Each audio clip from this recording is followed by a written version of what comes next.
يا حلاوتك يا جمالك، خليت لي الحلوين ايه. بتروحي تشتري البوريك من الفرن بالشيء الفلاني، بقى غالي جدا دلوقتي، ولادكم كلكم بتحبوه، وبتحتاري الصبح في الفطار وفي العشاء بالليل مع كوبايه شاي بلبن.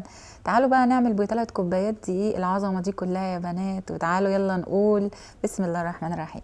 السلام عليكم ورحمه الله وبركاته. ازيكم حبايبي غاليين، عاملين ايه؟ يا رب تكونوا بخير.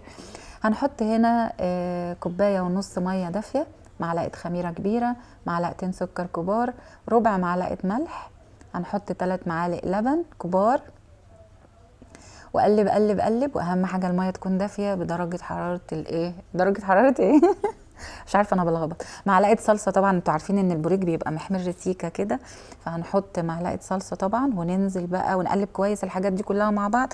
وبعد كده هننزل ب3 كوبايات دقيق. بصوا يا بنات بقى من الاخر كده، اي عجينه، اي عجينه في الدنيا، معجنات بيتزا، اي حاجه، حتى الكيك كمان، انتي بتبقي شايفه. وبصوا هنا بقى هنلم بقى العجين بعد ما عجناها كويس، بنلمها بقى بمعلقه زبده كبيره. انتي بيبقى العجينه في ايدك، هي العجينه بتاعتنا هنا النهارده بتلزق سيكه بسيطه كده، بتلزق سيكه بسيطه في الايد، ولما هتنزلي لها الزبده مش هتلزق معاك. تعالوا بقى اقول لكم على اسرع طريقه تخمير في الشتاء. تجيبي كده شويه ميه مغليه، تحطيهم في طبق صغنطط، وتحطي تحطي فوقيه الطبق بتاع العجين زي ما وريتكم كده. طبعا انا سبتها تخمر براحتها، ورحت عملت الغدا وخلصت الغدا، وبعد كده بقى ايه، جيت علشان اعملها بقى.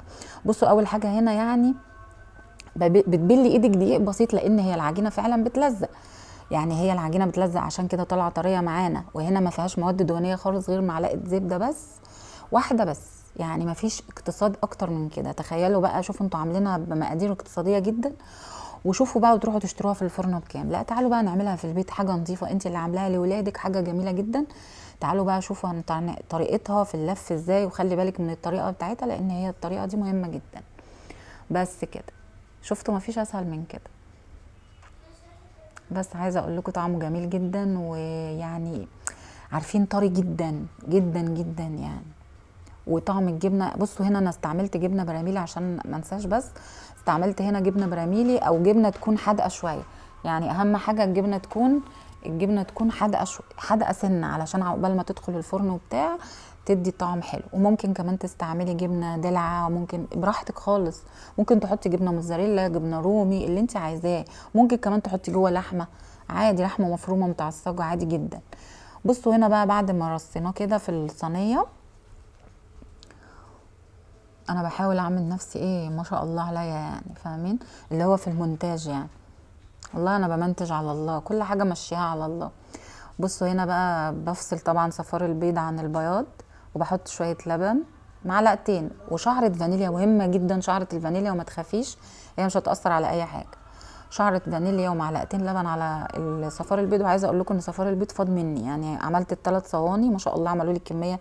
شوفي 3 كوبايات ونص دي عملوا لك 3 صواني ما شاء الله. وعايزه اقول لكم كميه كبيره.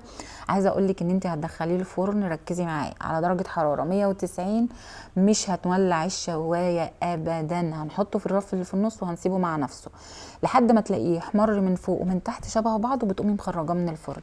مهم جدا يا جماعه، المعجنات ما ينفعش نولع عليها الشوايه علشان تنجح معانا وما تطلعش ناشفه وما تطلعش. بصوا الطراوه، طري جدا، وطعم الجبنه حلو قوي، وهو طعمه جميل جدا وطري وحاجه كده بقى. بصوا يعني بالليل كده في الشتاء بقى مع كوبايه شاي بلبن، او الصبح كده مع كوبايه نسكافيه، يعني مفيش احلى ولا اجمل من كده. بصوا الجمال والحلاوه. انا مش هتكلم، هو بيتكلم عن نفسه. يا رب الفيديو يكون عجبك. لو عجبك الفيديو ما تنسيش تدعميني بلايك وتشير.